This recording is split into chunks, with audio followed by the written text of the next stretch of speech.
We're always looking for the next big thing, right? The next breakthrough that's going to solve all our problems. But what if we're looking in completely the wrong direction?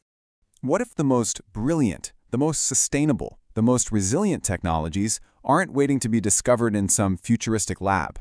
What if they've been buried for centuries, just waiting for us to remember them? To really dig into this idea, we're going to look at the story of a city that was on the brink of collapse and how some ancient wisdom managed to pull it back from the brink. Listen to this. This is what Dr. Elias Thorne, the chief architect of the futuristic city Neo-Eden, had to say about his own creation. It was supposed to be a beacon of survival in a changing world, but behind that shiny facade, it was basically a high-tech house of cards. Okay, so, Section 1, a high-tech city fails. On paper, Neo-Eden looks like a total 22nd century marvel, but in reality, oh man, it was just this energy-guzzling machine that was waging a losing war against nature. It wasn't an ecosystem, it was more like a sterile spaceship fighting the very planet it was supposed to call home. And this is where you can really see the disconnect. You see those shimmering glass eco-towers? Well, they were thermal nightmares that just guzzled power for cooling. And the high-tech vertical farms? Totally dependent on rare minerals that had to be shipped from all over the globe. The whole city was a monument to high-tech fragility.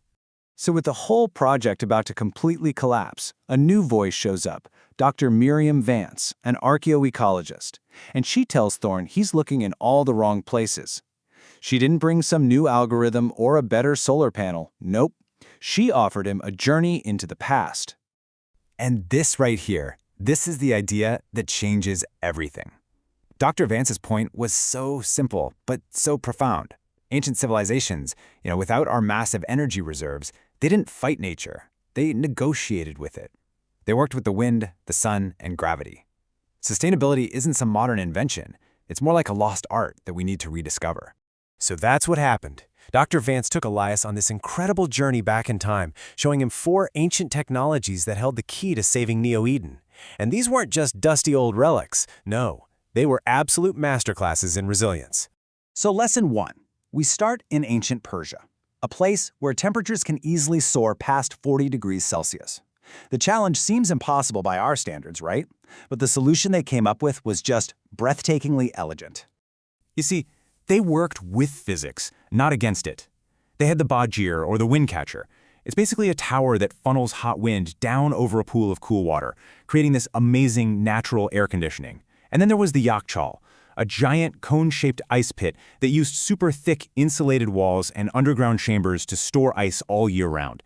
They didn't conquer the desert with raw power, but with sheer, clever design. All right, next up, our journey takes us to the 15th century Aztec Empire, and they had a totally different problem. How do you build a massive capital city, Tenochtitlan, right in the middle of a swamp? Well, their solution wasn't to drain the swamp, it was to embrace it. They created the chinampas, and these things were a marvel of sustainable farming.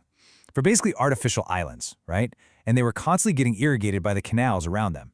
They'd even dredge up the nutrient-rich muck from the bottom, full of fish waste, and use it as natural fertilizer. The result? A totally closed-loop system so effective it could pump out up to 7 harvests a year, feeding a huge population. And their genius didn't stop there. It went right down to what they planted. You might have heard of the Three Sisters system. It's a perfect example of biomimicry, learning from nature itself.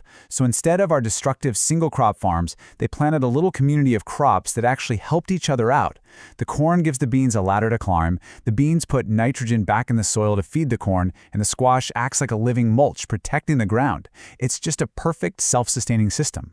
Okay. Our third lesson comes from the ancient Romans and Greeks, the master builders whose stuff has been standing for millennia. Their secrets weren't just about big, grand designs. They were about chemistry and working with the sun's path. But before we get to their solution, let's look at our problem. The stuff we use to build everything, modern Portland cement, its production is responsible for a staggering 8% of all global carbon emissions. 8%! It's strong, sure, but it's also brittle and incredibly costly for the environment. The Romans, though, they did things differently.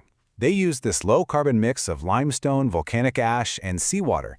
And here's the absolute genius part. When cracks formed and seawater seeped in, it triggered a chemical reaction that created new minerals, literally filling the gaps. It healed itself. It grew stronger over time.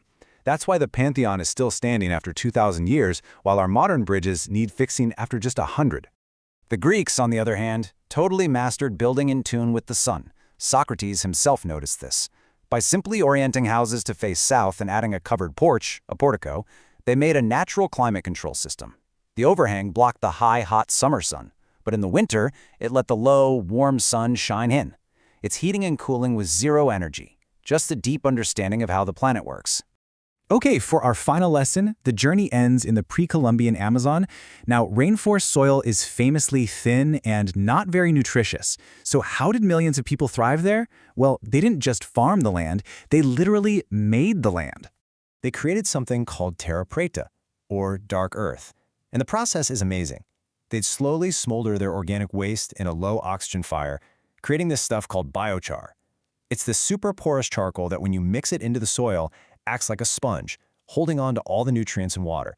So they didn't just enrich the soil, they turned waste into agricultural gold and locked carbon in the ground for centuries. It's an ancient and incredibly powerful form of carbon capture. So, armed with these 4 world-changing lessons, Elias Thorne goes back to his lab. And he doesn't just tweak his designs, he completely tears them apart. He takes this ancient wisdom and synthesizes it with modern tech to create something totally new. And here it is, the Retro-Futurism plan. The glass towers? Gone, replaced with self-healing bioconcrete. Wind catchers got rid of 70% of the need for AC. The Greek-style passive solar design cut energy use in half. They built urban canals inspired by the Chinampas for food and water recycling. And all the city's waste, it was converted into a carbon-negative greenbelt using that terra preta method. The city wasn't a machine anymore. It was designed to be a living, breathing ecosystem. Flash forward 10 years. Neo Eden is no longer this fragile machine. It's a living city, a place where buildings actually cool themselves on a summer breeze, and the city's own gardens feed its people. It's this perfect symphony of ancient wisdom and modern technology working together. And that brings us to this final realization from Dr. Thorne himself. After all the supercomputers, all the algorithms, the answer wasn't to out-engineer nature. It was to finally, learn how to listen to the lessons our own ancestors left for us. So this whole story leaves us with a really important question. In our constant race for the next big thing, what other brilliant, life-changing solutions have we just left buried in the past? Maybe the best way forward is actually to take a long, hard look back. Please like and subscribe.